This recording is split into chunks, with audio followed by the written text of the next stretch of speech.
तो यहाँ पे लगने वाला जो फोर्स है वो क्या हो जाएगा, CB क्या हो जाएगा 9 गुणा 10 की पावर 9 मल्टीप्लाई 2 गुणा 10 की पावर -12 है, और ये माइनस आई कैप हो गया।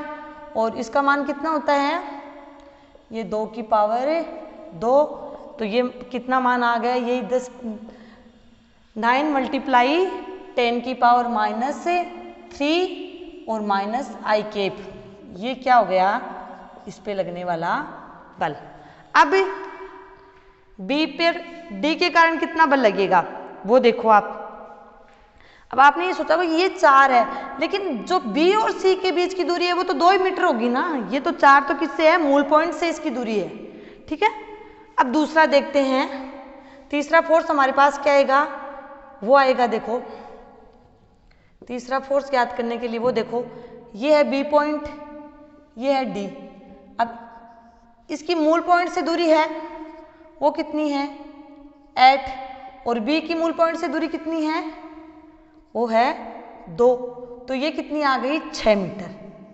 समझ में आया, इनके बीच की दूरी कितनी आ गई 6 मीटर।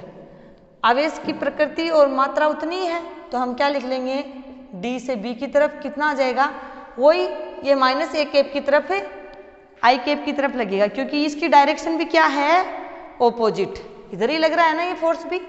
तो अब देखो ये भी हो जाएगा 9 और 2 गुणा 10 की पावर -6, 2 गुणा 10 की पावर -6, और ये माइनस आई कैप, और ये हो जाएगा 6 मीटर में ही है ना, ये हो गया, ठीक है।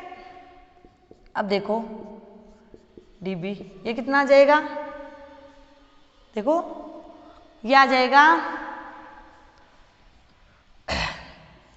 इससे क्या गया 3 बार गया, और ये क्या आ गया 3 बार आ गया, यानी कि 6 गुणा 10 की पावर -3 न्यूटन, और ये किधर लगेगा माइनस आई कैप के कारण। अब सुपरपोजिशन थ्योरम क्या कहती है कि किसी एक पॉइंट चार्ज पे अलग अलग पॉइंटों के कारण जो फोर्स लगता है वो उनका रिजल्टेंट, यानी जो उनका रिजल्टेंट है वो क्या हो जाएगा, उनका सबका योग, यानी कि जो पॉइंट ए पर है उसके कारण बी पे क्या लगा, जो पॉइंट सी पे है उसके कारण पॉइंट बी पे क्या लगा, और जो डी पे है उसके कारण बी पे क्या फोर्स लगा, उनको हम काउंट कर लेते हैं। तो देखो हमारे पास क्या आ जाएगा, रिजल्टेंट जो एफ बी है वो क्या आ जाएगा, एफ बी ए प्लस एफ सी बी और प्लस एफ डी बी। अब इसका मान कितना है 10 की पावर -3 प्लस आई कैप, दूसरे का कितना 9 गुणा 10 की पावर -3 माइनस आई कैप और प्लस 6 मल्टीप्लाई 10 की पावर -3 और ये क्या है माइनस आई कैप। तो इससे ये कैंसिल आउट हो गया, तो एफ बी कितना आ जाएगा हमारे पास 6 मल्टीप्लाई 10 की power -3 Newton x positive x से विपरीत, यानी कि माइनस आई कैप की ओर। ठीक है, इस क्वेश्चन से हमारे पास क्लियर हो गया होगा कि अध्यारोपण का सिद्धांत कैसे यूज करना है। अब अगली चीज हमें देखनी है विद्युत क्षेत्र की तीव्रता। अब विद्युत क्षेत्र की तीव्रता देखने के लिए पहले हमें क्या पता होना चाहिए कि विद्युत क्षेत्र क्या है, और वो इतनी देर से हम वही चीजें पढ़ रहे थे कि भाई विद्युत क्षेत्र अगर इलेक्ट्रिक फील्ड होगा तभी तो इनके बीच में कोई फोर्स लगेगा।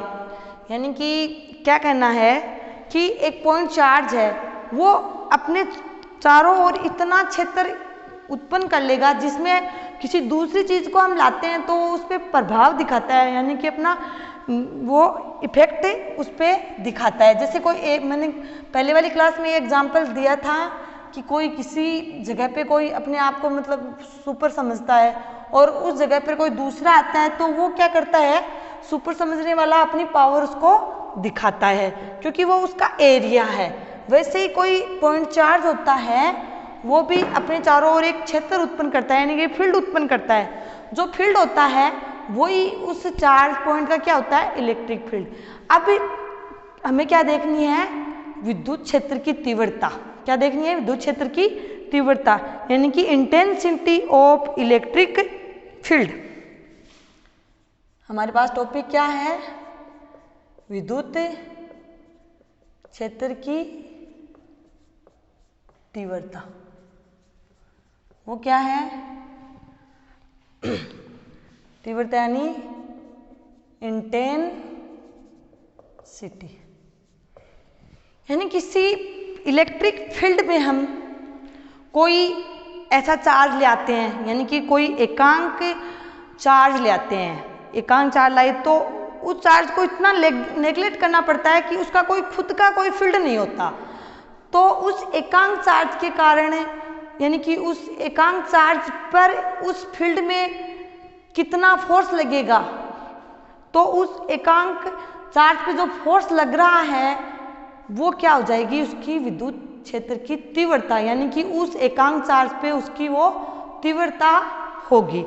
यानी कि किसी विद्युत क्षेत्र में हम किसी, ये मानो आप कोई ये फील्ड है, ठीक है, और यहाँ पे पावरफुल एरिया है, मतलब विद्युत क्षेत्र का कोई स्ट्रॉन्ग चार्ज है उसके, मतलब जैसे यह मान लिया कि वो 20-25 कूलाम का है कोई, ठीक है, और उस क्षेत्र में हम क्या करते हैं कि मतलब माइक्रो कूलाम की कोई क्वांटिटी लाते हैं, यानी कि कूलाम और माइक्रो कूलाम में तो बहुत डिफरेंट हो जाएगा।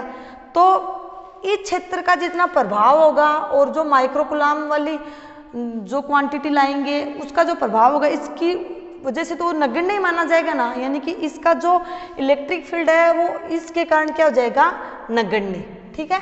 ये छोटा सा Q0 आवेश।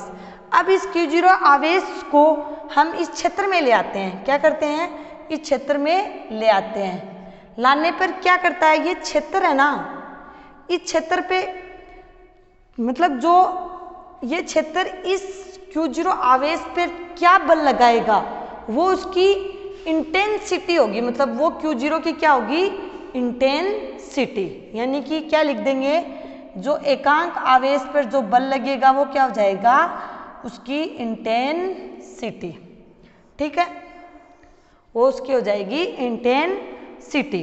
अब देखो इसको हम थ्योरेटिकल रूप में लिखते हैं कि किसी विद्युत क्षेत्र में हम किसी विद्युत क्षेत्र में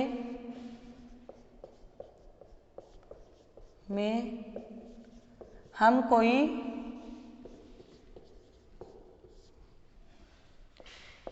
इकाई धनावेश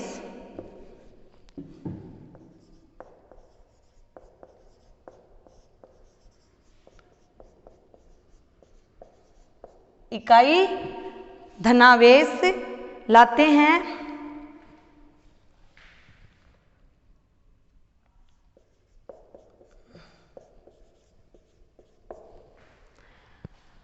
तो ये चीज मैंने पहले बता दिया कि इस एकांक जो इकाई धनावेश है इसका जो फील्ड है ना वो क्या है, इसकी विद्युत क्षेत्र की तुलना में क्या है, नेग्लेक्ट, क्या है, नेग्लेक्ट, यानी कि अर्थात